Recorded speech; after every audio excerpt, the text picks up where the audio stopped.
Hey, it's Michael J, and I'm back in Ashland, Oregon to see some shows at the Ashland Shakespeare Festival, and I'm staying in the Plaza Inn and Suites, where I've stayed once before, several years ago now, and I'm excited to be here.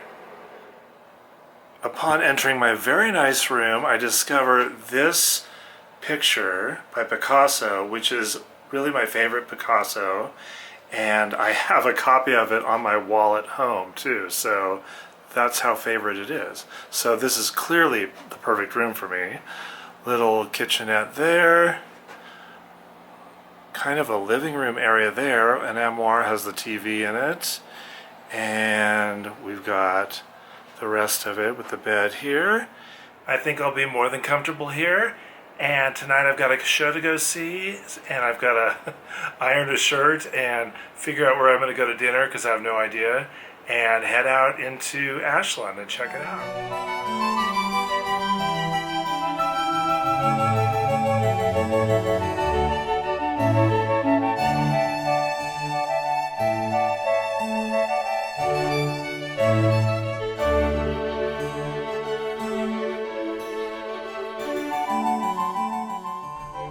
I've stayed at the Ashland Springs Hotel, which is a wonderful place. It's very charming, but the rooms are very small and it's a little more expensive than other places.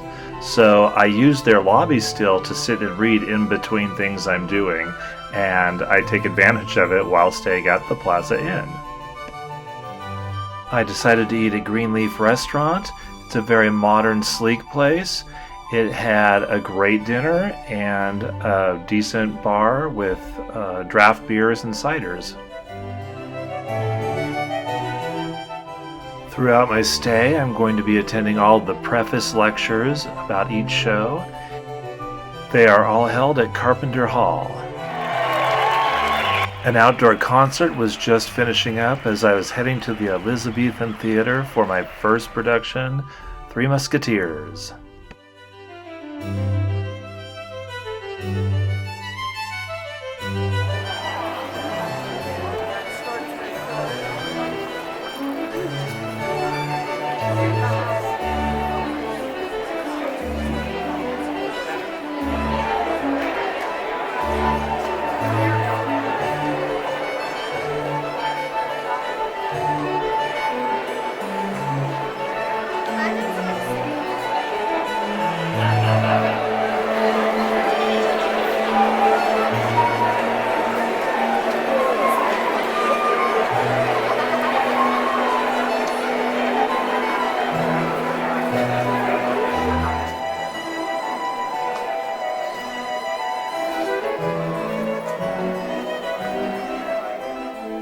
So it's a new morning. Last night I saw my first show, and it's The Three Musketeers.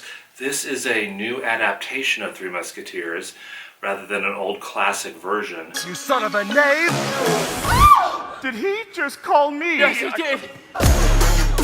It reminded me of Hamilton. I think it's informed by Hamilton in terms of the casting and the contemporary take of history. And then there's the tone of The Wiz, the musical The Wiz. So it is a sort of black-centric view of the Three Musketeers, and the director, in his director's notes, is talking about how the original author of the novel and the first stage adaptation, Dumas, was mulatto. And so he's a person who's living with a black identity at the time he's writing this, and I guess this would be the 1820s. The director and playwright are both black, and they are bringing that point of view to the whole thing. It was a lot of fun. It's kind of silly. It's not like a serious telling of the story. There was a lot of modernisms thrown in, a lot of modern jargon that got laughs because it just seems out of place with the period costumes, and yet the period costumes weren't strictly the period. They had contemporary things woven into them. Forward! We go forward! And there was rap songs in it. It's not a musical per se, but there were songs in it.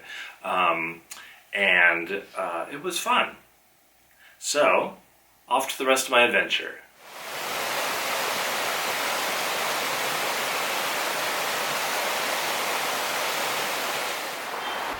My walk from the hotel to Main Street is very picturesque.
This park is really great. It has all kinds of walking trails, both paved and unpaved. You could spend all day exploring the place. Beautiful stream going through the whole park. There's a kids playground, amphitheater, all kinds of different things, tennis courts. And this weekend they're having an art show, so I'm gonna go check that out now.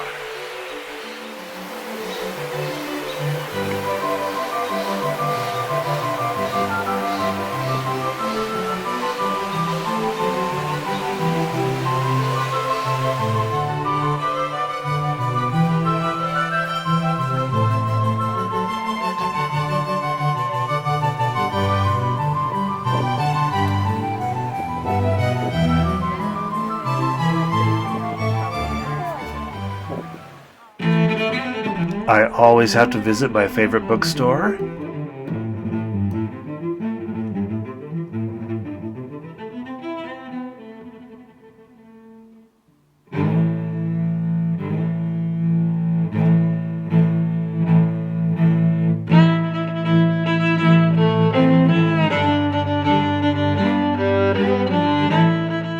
Also, my favorite antique store, and I always end up buying something there.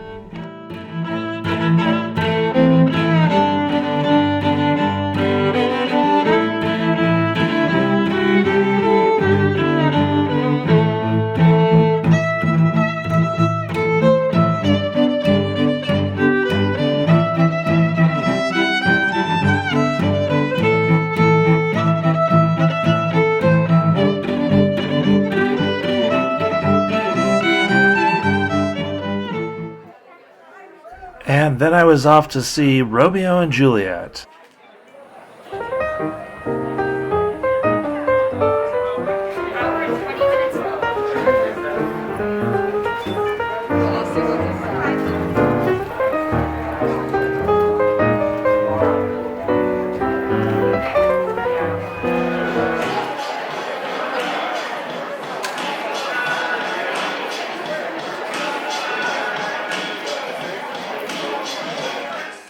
Okay, today as I poked around the stores, at the bookstore I bought a copy of Edward II, Christopher Marlowe. I have a copy at home, but this is different. It has some more articles in it and some interesting information that I thought I wanted to read, so I decided to get it. I keep thinking I'm going to do something with this play someday, so there, I got it. It wasn't expensive. And then, in my favorite little antique store, right off the bat, I see The Old English Christmas, which is Washington Irving. And this is a particularly good copy because it has the color illustration on the front, and then all through there's color illustrations pasted into the pages, you see? And it was explained to me they're loose because what you used to do is you would peel them off and like give them as gifts or use them as bookmarks. They're all in here. They're not peeled off. So that's pretty cool. And again, this wasn't expensive, but it probably should have been. But it's really neat. But also, these stories are not in print. You can get Washington Irving stories like The Legend of Sleepy Hollow really easily, and other stories in a sort of paperback edition that's always on the market, but these stories aren't in there. I do not know why they wouldn't reprint the Christmas stories, because there's a lot of stuff in here that has to do with our Christmas traditions, including the things we eat at Christmas, and at least what the songs, the Christmas carols say we eat, And a lot of the traditions come out of here. So it's interesting that it's not actually in print, but I found a copy. I've been looking for it, and I was so excited. The play I saw this afternoon, Romeo and Juliet. Now, the thing about Romeo and Juliet that I always forget is that the first half of it is a romantic comedy, and the second half is the tragic part. And everybody's wailing and crying and having long speeches while they cry. And frankly, for me, it's a little tedious. I love the romantic comedy first half. It's kind of funny. And then the second half, at this point, we all know what's going to happen. But it was a fun production set in an urban contemporary setting. And the characters, rather than being people of wealth like they usually are, were people that were disenfranchised and sort of living on the edges and not having as much money as they need. And so it was a different view of the war between the families. Okay, so, but it was interesting. And the fellow who played Romeo, I want to talk about, I'm getting his name. It's Jeremy something. Anyway, Jeremy something. It is my love. Romeo, dost thou love me? It was a strange performance. He was able to give the very famous lines, new readings that I'd never heard before, which was great, but he was overplaying the whole show to the point where his reactions were like a Looney Tunes character. It was a little over the top and out of sync with the rest of the production, which was also very actorly, very played up. There was a kind of energy to it that was almost manic in some ways. It had definitely a comic edge, a comic tone, really super contemporary urban ways of saying some of the lines which got laughs that otherwise wouldn't have got laughs. This was all in keeping with what this production was trying to do, but his performance was just sort of a lot. A plague of both your houses. It makes me mad. It's enjoyable. It's a little over the top, but tonight I'm seeing Twelfth Night, another Shakespeare, and it's set in the 1920s, so we'll see how that goes.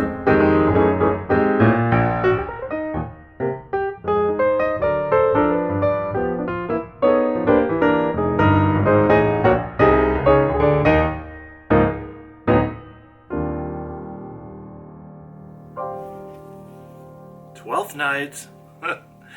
It was set in the 1920s, sorta.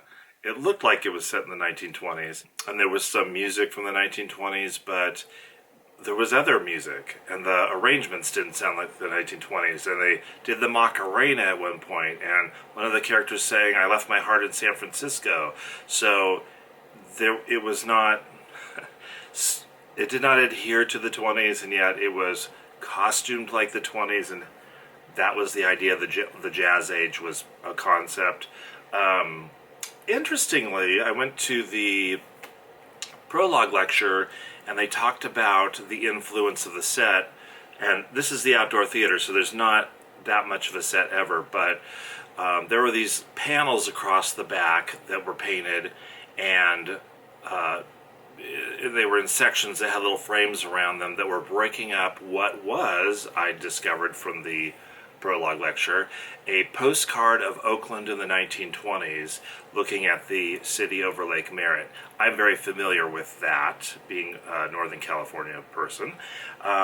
So that was interesting, but then actually seeing the set in person, you couldn't really tell what that was. So it just was a design in the background. Anyway, so the average audience going to it has no idea what that pattern in the background really was.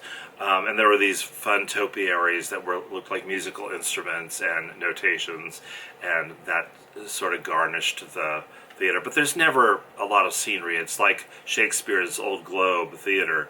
There's more scenery in these productions now than there ever was in Shakespeare's day in a theater of this kind. A lot of great performances, a lot of funny, genuinely funny people. This was a fun production.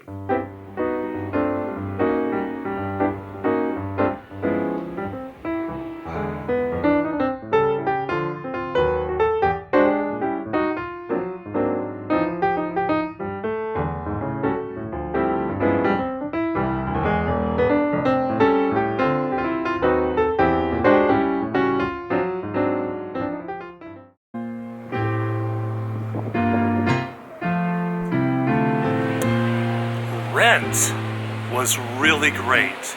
It was really spectacular. It had a lot of original touches to it, and yet it was the same old Rent. It didn't challenge what you think of Rent visually as a physical production, but it was also very original in a lot of little details. And the cast was just fantastic. The singing was as good as I've ever heard it. And so it was a great last production for my trip. I'm so happy I saw it.